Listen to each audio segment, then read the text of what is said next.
This is the Brainchip podcast. Hear from our thought leaders about neuromorphic computing, beneficial AI, and how Brainchip's Akida is pushing AI to the edge. This podcast is a place for investors, practitioners, and anyone interested in the future of AI. Hey, good morning or good day, as we might say in Australia. It's late in the afternoon here in San Francisco, but good day. This is a typical Aussie greeting without the fake accent. Thank you for joining us in our first of our series of podcasts. This is a little bit new and a little bit different for me.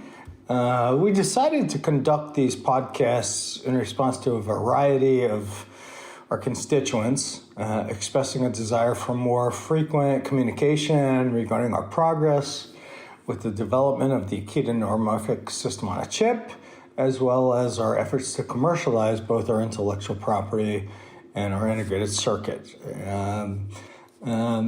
These podcasts are intended to provide insights for the engineering community with whom we work every day, technical editors that follow and write about the burgeoning artificial intelligence market and competitive landscape, as well as the financial press and, of course, our current and future investors. So it's kind of a new venue for us, but we're going to give it a go. With this in mind, I'd also like to remind our audience that we have a large number of new editors, analysts, and investors, thinking and covering the company. For example, our shareholder register has grown by over 20,000 investors in the past few quarters, and our social media outreach has gained a significant following.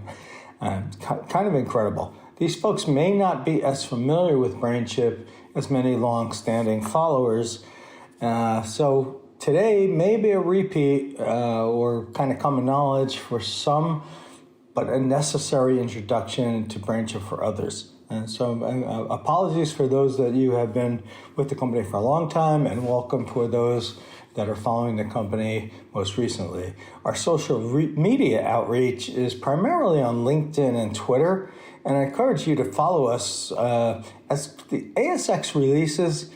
They're somewhat restrictive. We can say certain things, but occasionally it becomes a little bit bogged down in what's material, what's not material. I believe that our constituents, whether it's editors, analysts, or shareholders, need a little bit of a deeper dive.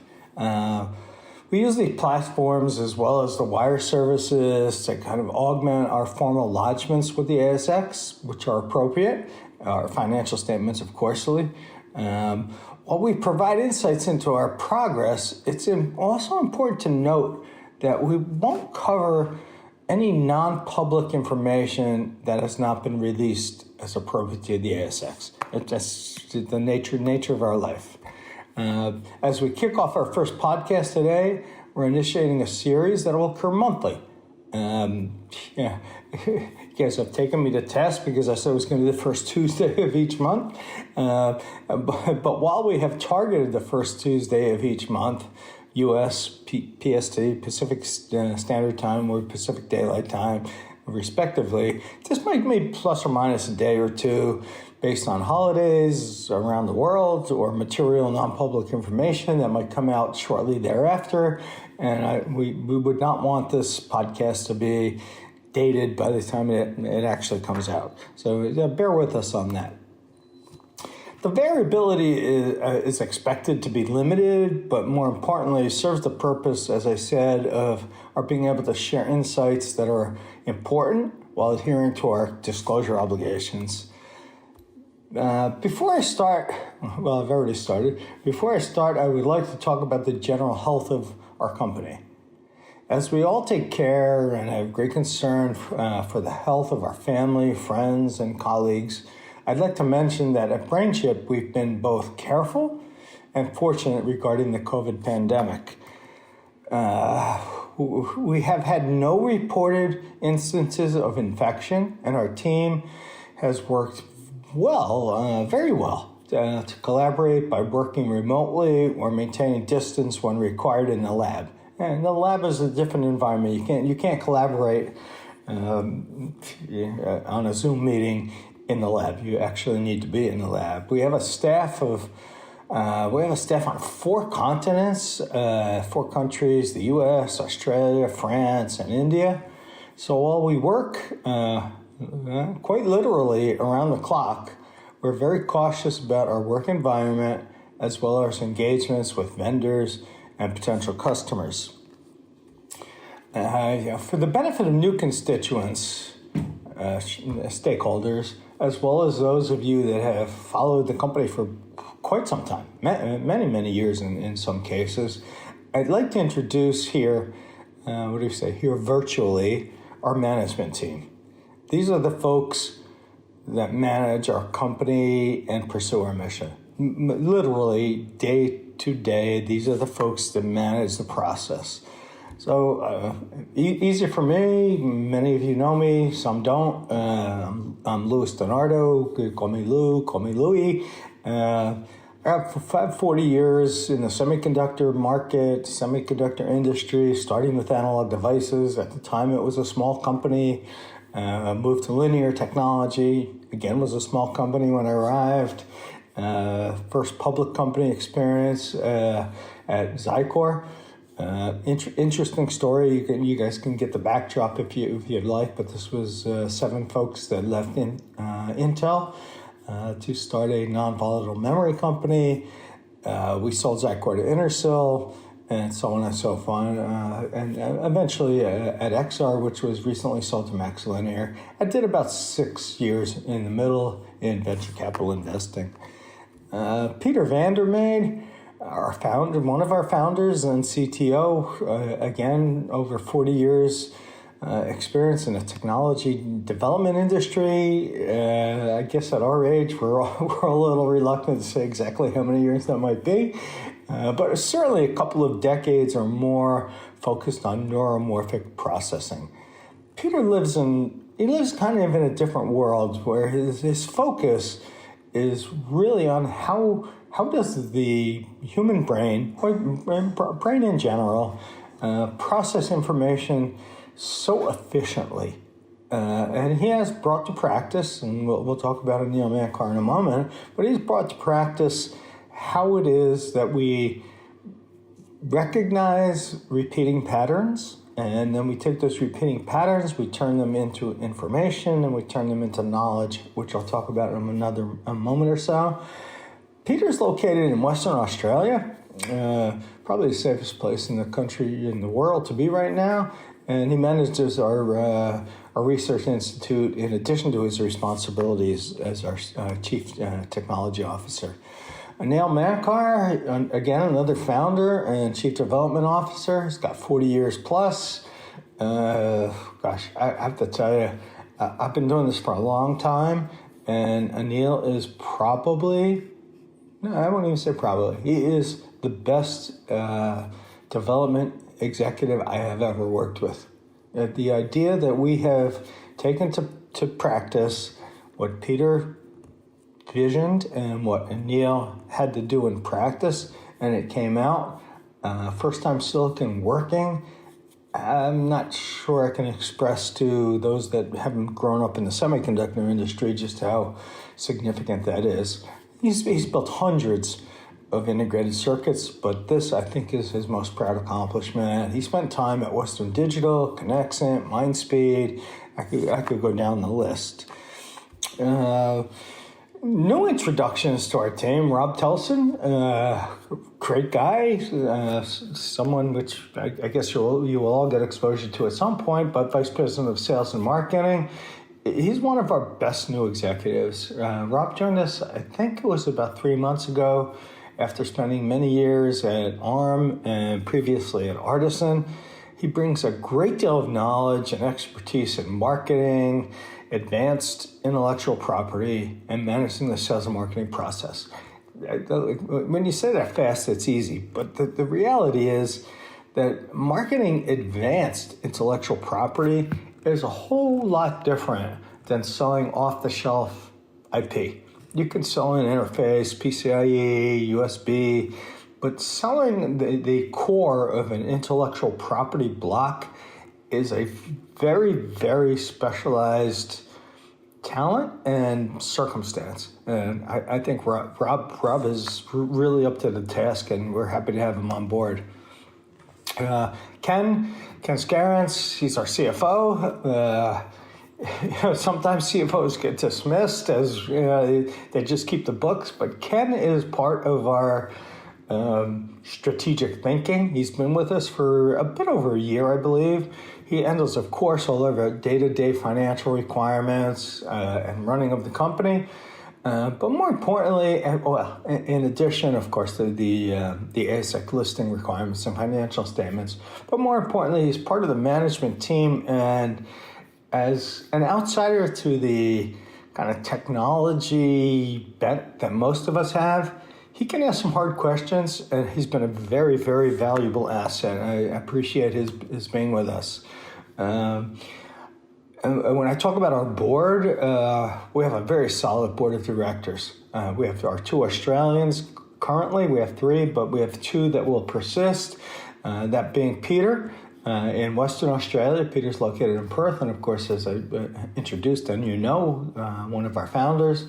And our newest addition, Jeff Carrick, who is in Sydney, who we've had a long relationship with. He knows the company well. He knows me well. I think he's going to be a very, very valuable contributor. Manny Hernandez is our chair, or chairman, maybe more politically correct chair. And Krista Steele recently joined us on our board here in the U.S. Steve Lebeskind has announced his retirement from our board, I believe effective 31 December. But he's working very well with the rest of the board to transition both his board responsibilities as well as committee responsibilities. I've been working with Steve since the day I joined the company back on September 28th, I believe, of 2016. He has been an exceptional contributor.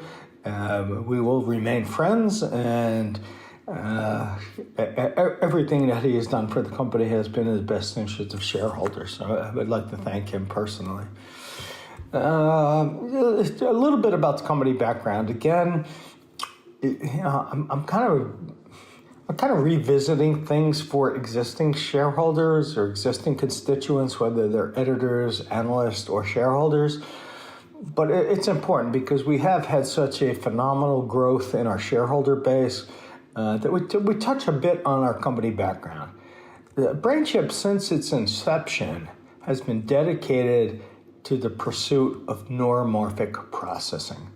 That's a big word. Many of us 2 years ago would never have heard about it, but neuromorphic processing is Peter's vision and the foundation, which is how to process data in the same manner that the human brain processes data to create information and therefore knowledge. So you go from data to information to knowledge, and with that knowledge, you can produce power. You can make actionable decisions. Our mission to process data, create information, extract knowledge, and power humanity with beneficial intelligence is our primary mission. How do you take data, turn it into information, from information go to knowledge, and with that knowledge benefit humankind or humanity? That is our mission. Peter's inspiration emanated from his efforts in Western Australia early in the 2000s. His first patent application was in 2008. We all know the patent number. I won't repeat it here, which was awarded in 2012. Clearly, the patent office is not the most timely. As well as that time, he moved to the U.S. and sparked the Brainchip endeavor. He came back to Southern California, living just outside of Newport Beach in Aliso Viejo. And that's when he and Anil became a team, and the U.S. entity was formed. Many of you probably know that story. Some, this is new to the story. After setting the groundwork for Brainchip, that small team, very small team, executed a reverse takeover of a Western Australia resources company called Asiana. So somewhat of a well-worn path in Australia with respect to how to generate an infusion of capital as well as get a standing as a public entity. The ordinary shares were issued to the market. I think that was late September of 2015, and the company was initially funded. Neil was I'll call it Newport Beach, but Aliso Viejo, as well as Peter, and a couple of employees had joined the company. Since that time, we've done a variety of capital raises. And I must thank our loyal Australian investor base. We've done capital raises that included offerings, placements, and most recently a put option to a U.S.-based institutional investor, which has been, I think, very favorable to the company.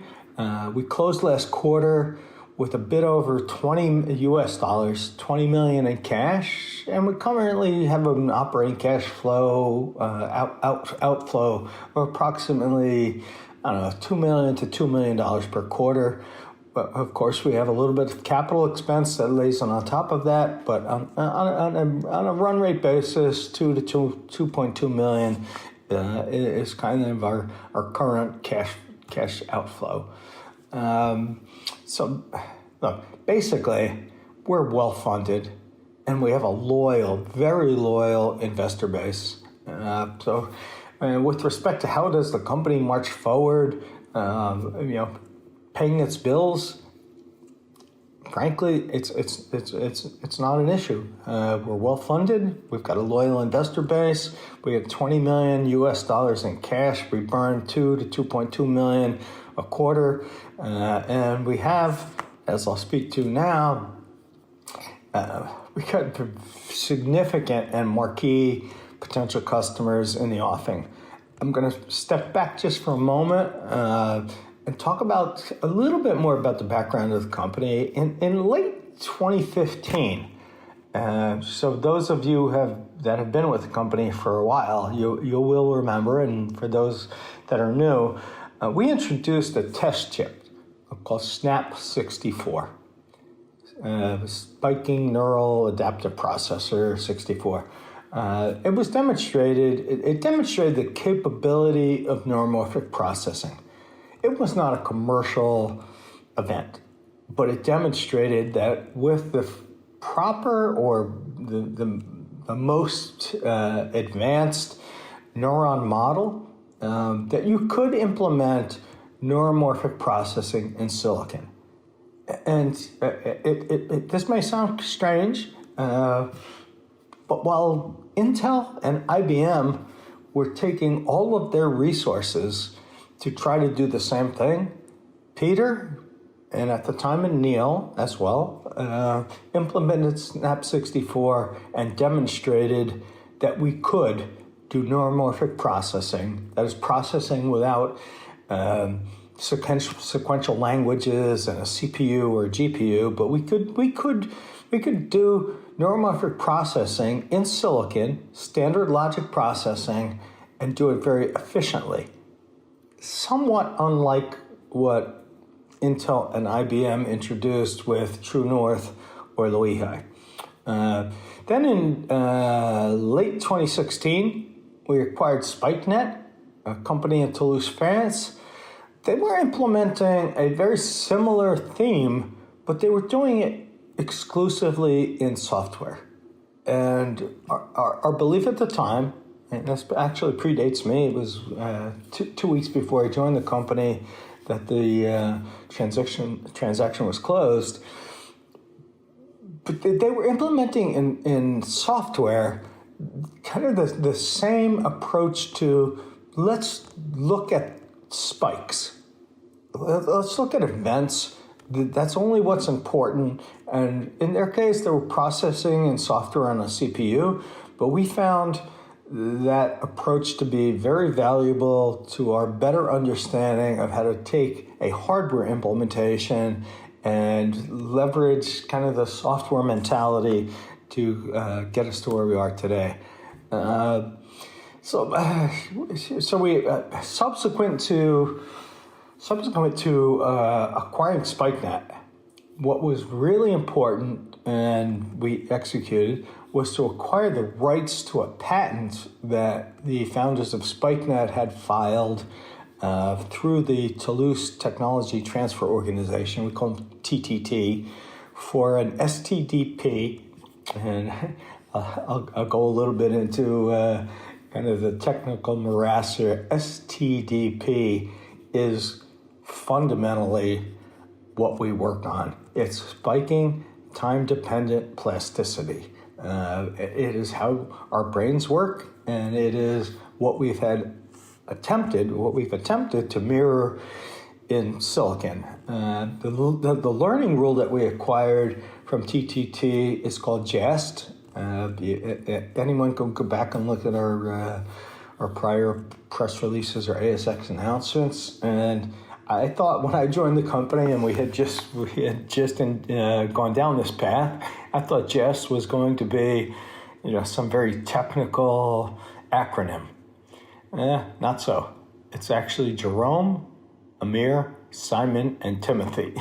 So as advanced and as sophisticated as this learning rule is, that's what they chose to do, is they named it after themselves. Combined with Peter's foundational work, the learning rule, which has been greatly modified, not more modified, enhanced, modified, it forms the basis for our Akida neuromorphic processor.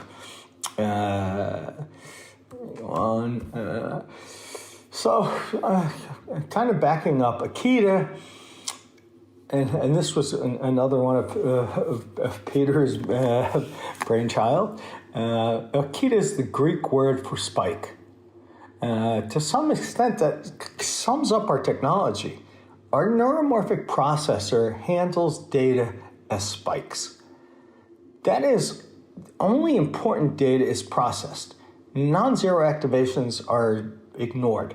Exactly the same way a baby or a teenager or even an adult learns new information, we only focus on what's important and what is different. We derive information from the spikes, and when that is processed, it's commonly referred to classification. So you learn the face of a parent, you learn a dog, you learn a cat. That classification from the data which is converted into information is really what's most profound. That process of classification with actionable information creates knowledge, and that's where we are today with artificial intelligence. We can talk about it all day long, but really what is actionable, and one of the key benefits of our technology is that it is extremely low power. Let's put this in context. Put this in context of the human brain with billions and billions of neurons and synapses that consume on the order of only 20 watts. Compare that, just to put it in perspective. Compare that to a traditional GPU or CPU, GPU graphics processor unit or CPU central processing unit, performing a tiny fraction of the tasks, and it can consume over 100 watts. Take 100 watts. I mean, think about that. Take 100 watts, a 100-watt light bulb. Turn it on, touch it a minute or 2 minutes later. It's going to be quite uncomfortable. Take 2 or 3 of them and put them in a briefcase, which will probably catch on fire or melt down, and put that in the trunk of your car or under your seat in order to analyze all of the information and data that's coming from the sensors in an autonomous vehicle or ADAS, an assisted driver systems vehicle. It's just not possible. So moving the technology to the edge, where we can do it at extremely low power and only transmit data back to the thinking element. When do I stop? When do I start? When do I turn right? When do I turn left? Is incredibly powerful. So we've demonstrated Akida in a variety of networks that consume microwatts to milliwatts. So again, let me put that in perspective. Microwatts is a millionth of a watt. So we're not talking 100 watts or 1 watt. We're talking about millionths of a watt to milliwatts, which is thousandths of a watt. So all this decision making can happen at the edge at millionths of a watt to thousandths of a watt in basically instantaneous terms, so that only metadata has to go back to some decision-making element. So, all right. So what do we do with this ultra-low power or yet high-performance neuromorphic processor? Let's say it. First and foremost, the artificial intelligence market is clearly fast-paced. And it's got many participants. In many respects, and the thing I hearken back to from early in my career is that it's not what to do. Everyone seems to understand that artificial intelligence is a new and big wave, virtually a tsunami, but rather which to do. As a company in our formative years, we have to be very selective about which we do. We can't be master of all. We have to pick which we will be the best at, and to some extent, you have to think back. The artificial intelligence market is divided at call it at a top level into cloud and data center. You have all the resources that you want. You have all the power that you want, whether it's green or politically acceptable. You got all the power that you want. And so power and size, frankly, don't really dominate the decision. Then you have a whole nother vector, which is the emerging edge applications, where power, performance, and area are critical components for decisions that influence the outcome and success for a variety of manufacturers in the electronics market. And this is where you sit at the edge, you're in a device.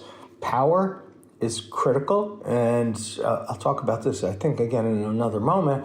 But power is not just what you consume, it's what you dissipate. Again, go back to the 100-watt light bulb.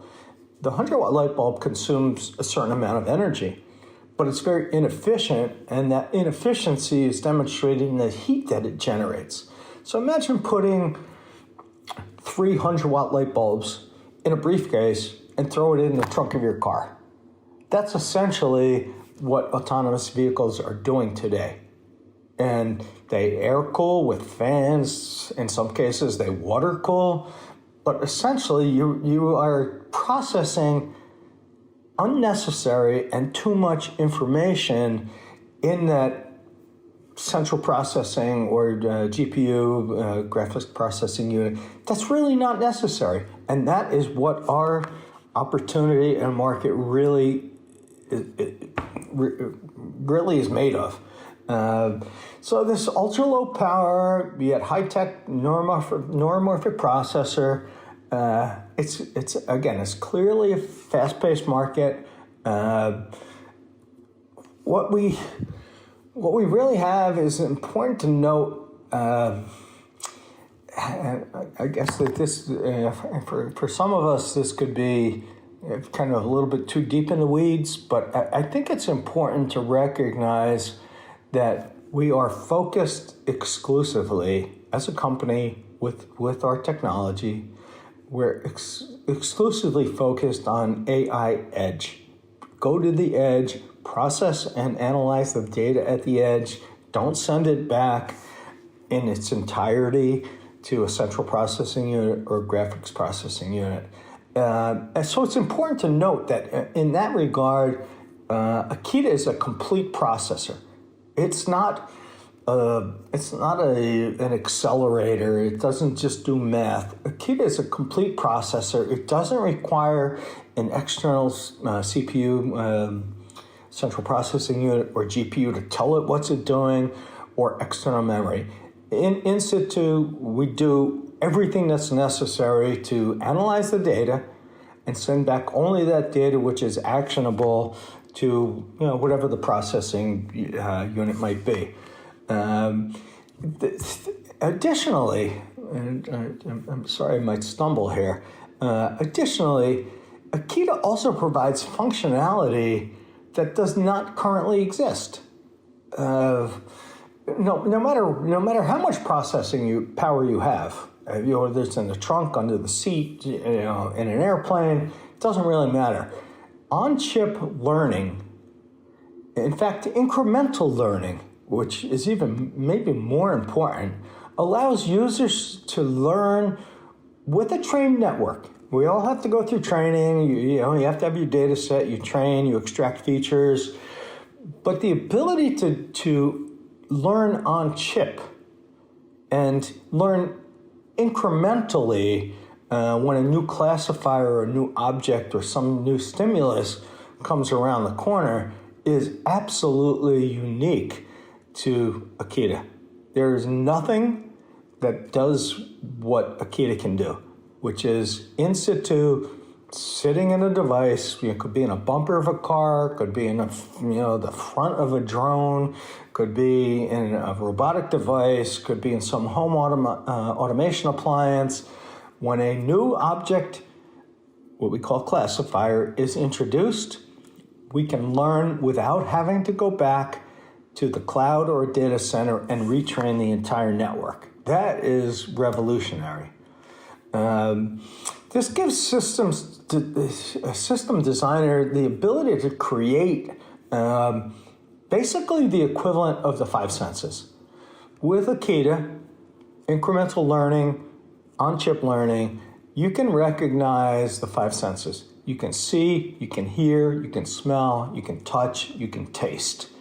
Depending on the sensor input, honestly or frankly, somewhat irrelevant to us. For us, data is data. But you give us inputs from a vision sensor, an audio sensor, an olfactory sensor, some touch sensor, which a variety of MEMS devices and such that go with it, or taste, which is very well connected to smell. If you deliver that information, that data, to Akida, it will be pre-processed, turned into information, create knowledge, and from knowledge, you can take action. So I'm running a little long here, I'm sorry. But I want to talk very, very quickly about the markets that we serve. And I try to take this to the top level. Each of these markets have many, many subsegments. The AI edge markets generally include, for us, smart home, smart transportation, smart city, and smart healthcare.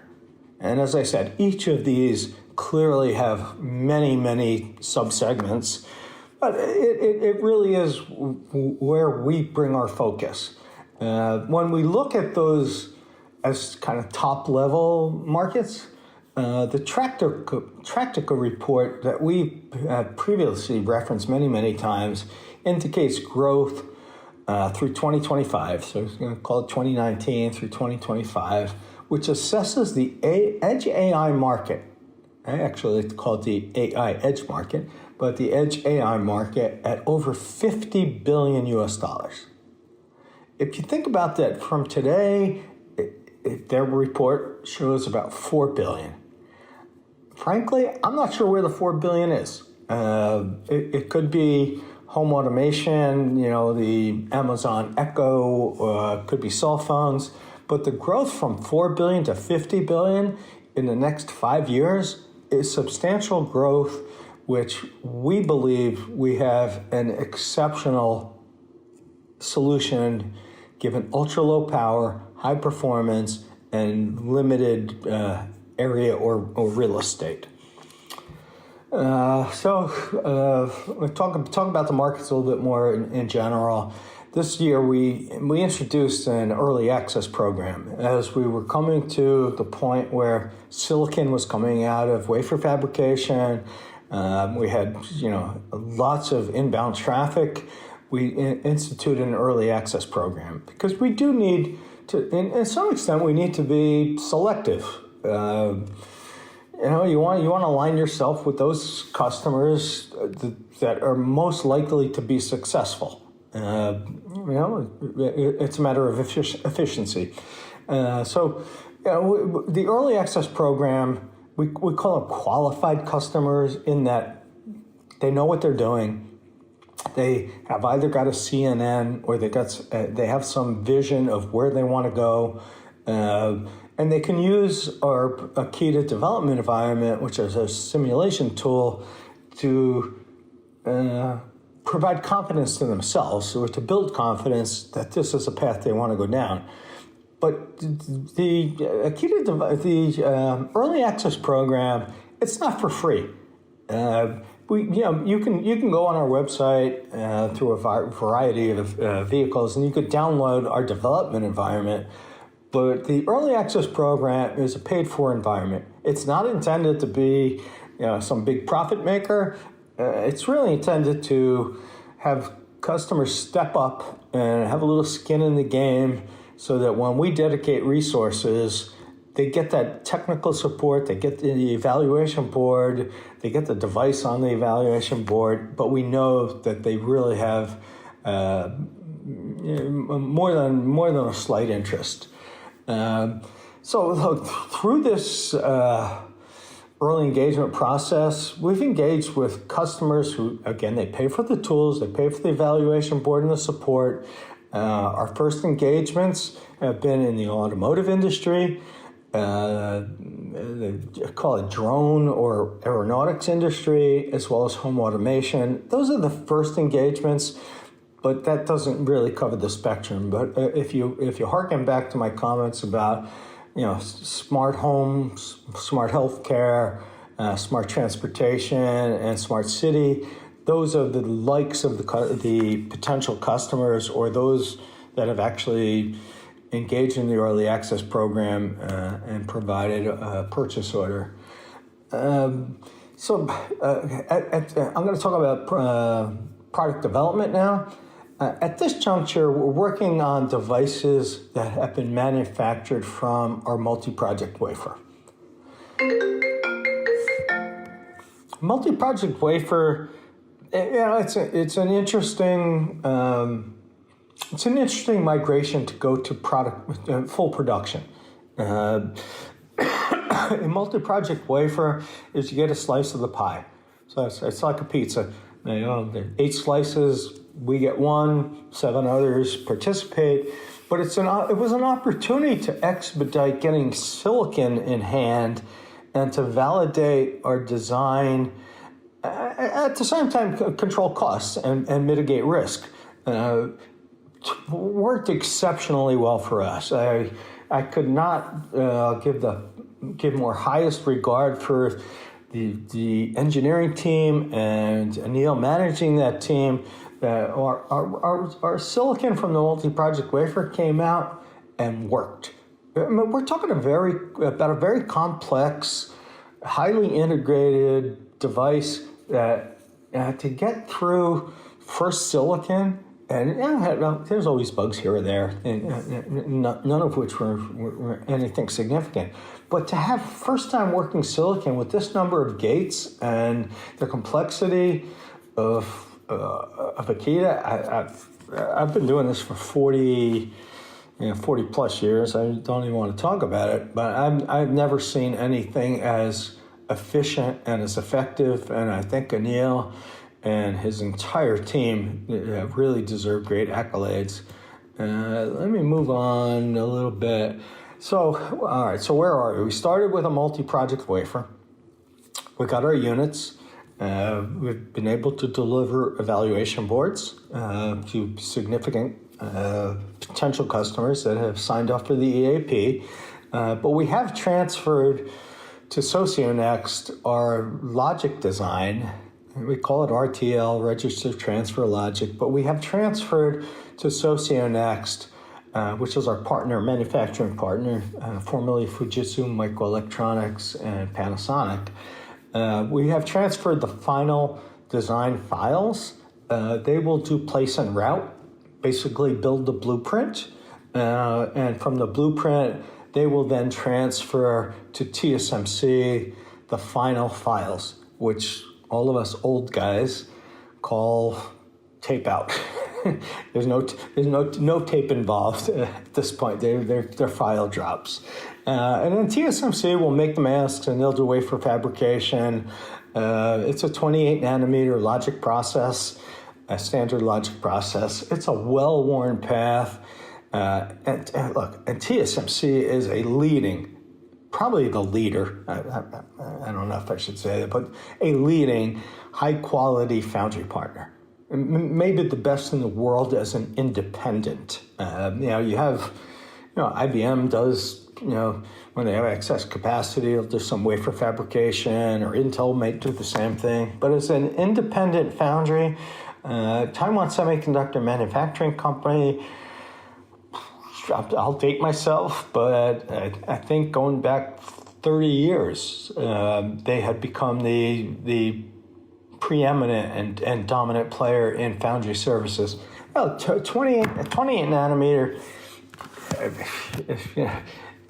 15 years ago, I would have said that's crazy, but 28 nanometer right now is it's a well-worn path. It's a standard logic process. So as we move through this workflow, we will continue to update the market, and I mean all of our constituents, that's editors, analysts, shareholders, and others, about major milestones. And attempt to do so, but I have to say, without providing potential competitors with too much information. Part of our challenge is keeping our constituents, again, editors, analysts, shareholders, completely up to date without providing too much information to our competitors. And if any of you could go back, and again, this is probably 20 years ago, if you could go back and read a book, or at least the preface to a book by Andy Grove, who was the CEO of Intel. And I think the book, I have it on my nightstand, I believe the title of the book is Only the Paranoid Survive. And his point, and it's somewhere later in the book, and I will, for purposes of courtesy here or professionalism, I'll drop a little bit of the profanity, but his quote was, "Paranoia is just good thinking when people are out to screw you." And I mean that in the context of, I would absolutely love to tell everybody everything that we do, all of the customers, all of those dozens and dozens of companies that are under NDA, those that have signed up for the early access program and what they do. But that's just, honestly, it's just not good thinking as you manage a business. Do you really want to lead your competitors to water? So with that paranoia in mind, it's important, of course, that we communicate our progress and our success to shareholders, editors, analysts, without leading our competitors to water. They're watching everything we do, everything we say, because we have the best solution, in my view, we have the best solution for artificial intelligence at the edge with incremental learning a bunch of features that the rest of our purported competitors, they can only dream of. All right, I'll talk a little bit, again, I'm running on a little bit longer than I expected, but I'll talk a little bit about commercialization. This is a process. It's not unlike an engineering process. We start with leads. We harvest them from a wide variety of sources. We go to conferences. We have our website, which I think is much improved. But we're very selective in evaluating those leads. You can spin your wheels with really what seem to be good ideas, but do they really have the commercial reach? Do they have the financial fortitude to kind of deliver on the promise? So we're a bit selective in evaluating our leads, and therefore what ends up in our early access program. So the prospect for the potential customer success helps us set our priorities. And I think that's really important to recognize. We can't be all things to all people, but we have to be very selective. Even within those boundary conditions that we establish, we have to be selective about who are the most likely successes within that marketplace. Then we take a lead, we turn it into a qualified opportunity. It takes a great deal of intense technical and sales support. Look, certainly COVID has weighed in on this challenge a bit. All of us would like to be face-to-face, sitting at a whiteboard, whether it's a technical meeting or even a kind of a business meeting.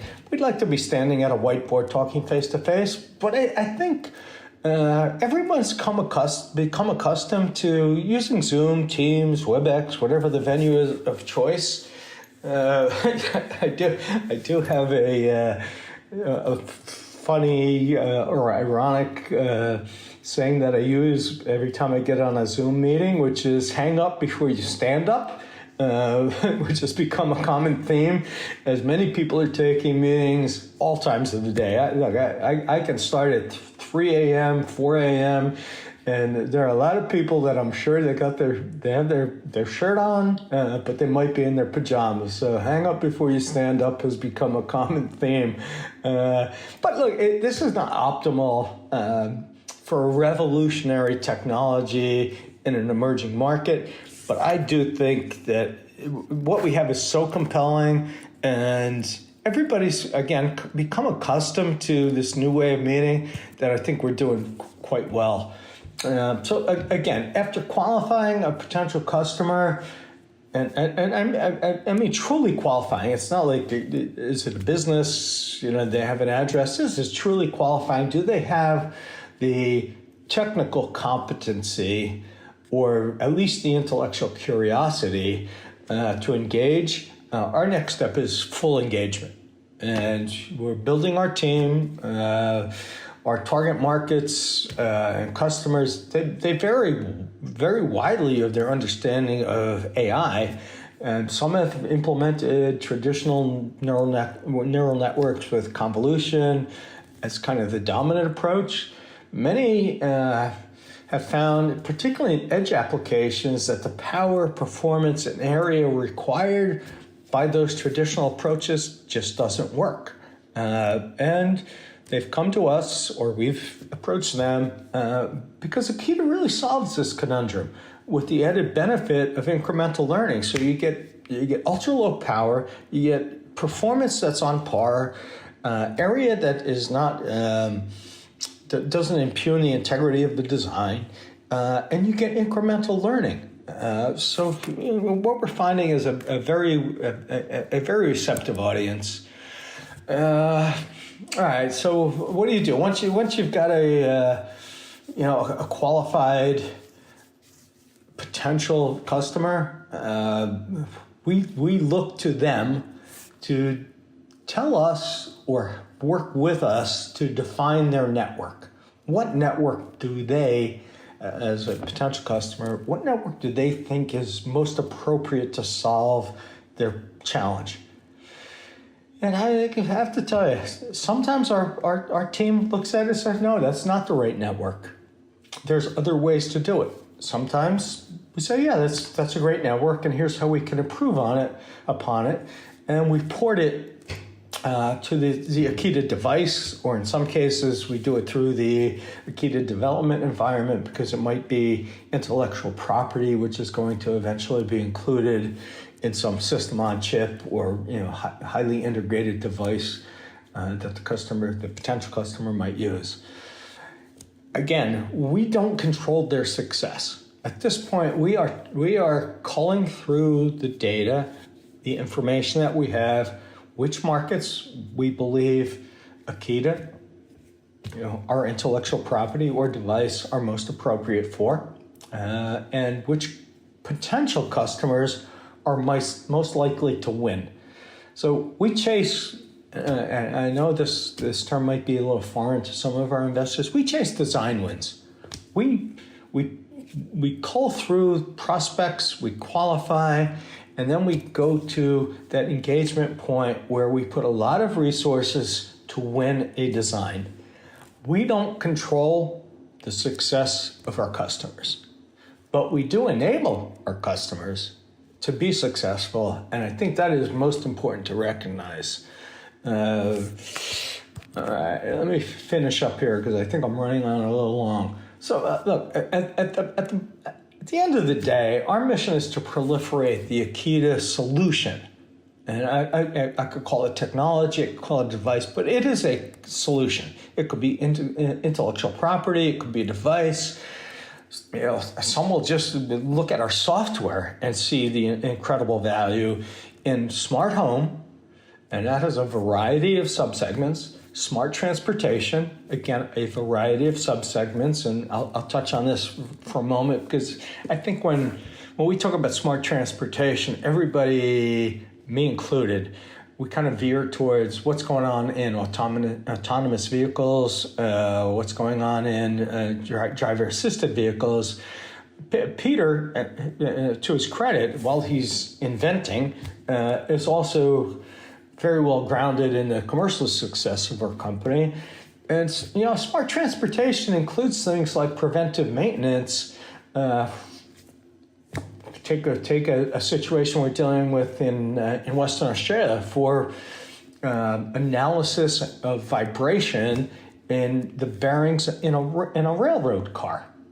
That preventive maintenance or the ability to avoid some catastrophic event fits in this smart transportation arena. So let's not get too, while attractive, let's not get too hung up on autonomous vehicles and ADAS. There's a whole lot in whether it's aeronautics, railroads, other forms of transportation that are very important.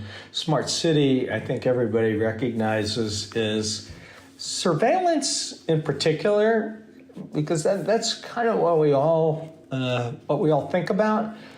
But when you think about smart city, you need to think, we should think about smart energy. How do you distribute energy efficiently? And one short story. When I was last in China before the COVID outbreak, there's a very large project.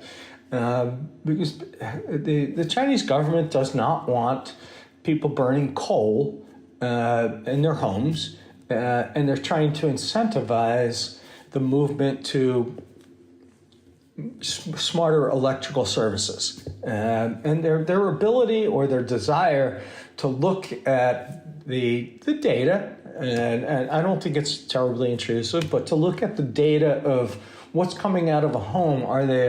Is that home using an electric heater? Is it using an electric this or that? That ability to analyze or provide the analytics as to what's the demand coming from an individual location with regard to energy consumption it's paramount to managing the grid and distributing electrical services appropriately or efficiently. Then we talk about smart healthcare, which is really kind of a new application for us. But our ability to discern repeating patterns, and it doesn't really matter. A repeating pattern is a repeating pattern. Is it looking at an infectious disease? Is it early stage diagnosis of cancers, Parkinson's disease? We are working on a partnership, which we would like to talk about sometime in the very near future, on something that could lead to very quick diagnosis of COVID-19. Could be any infectious disease, could be H1N1, could be COVID-19, could be a variety of things. But the ability to have a sensor with Akida as the analytic processor, I think is very, very near term.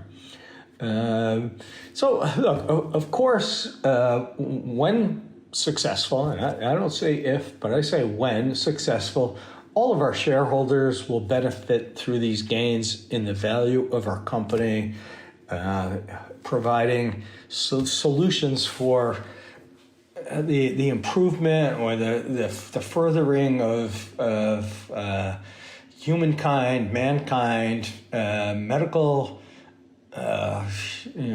home and smart automation, a variety of venues that without a device or an intellectual property block like Akida will be far, far more in the future. So I'd like to thank you for attending my first podcast. It's kind of new and different for me, so if I stumbled here and there, I apologize. We do intend to do these podcasts on a monthly basis. Our next podcast will be sometime in early January. We have targeted, as I said, the first Tuesday in North America time. For all of those of you in Australia, we've targeted the first Tuesday, but that could be plus or minus a day here or there, depending on holidays and work schedules around the world. In February, Peter will join. I can't say. It'd be ridiculous for me to say that I'm going to interview Peter. He is our founder and the brain in Brainchip, but he will join and he'll provide his insights on the future of the AI landscape, as well as his thoughts on our next products. In March, we'll invite probably one. But at this point, we're getting a little overwhelmed. Could be two, maybe even three industry or technology analysts to provide their insights on what's going on in the artificial intelligence market generally, or maybe more appropriately, artificial intelligence technology. And then in April, which is a bit over the horizon, I think we'll revisit and to kind of an update. At that point, we've silicon from the production mask set will likely be in hand, and there'll be a whole bunch to talk about. So again, quite more informal than I'm typically used to. I stumbled and I stammered here and there, but I appreciate you taking the time to listen to our what now is a 59-minute podcast.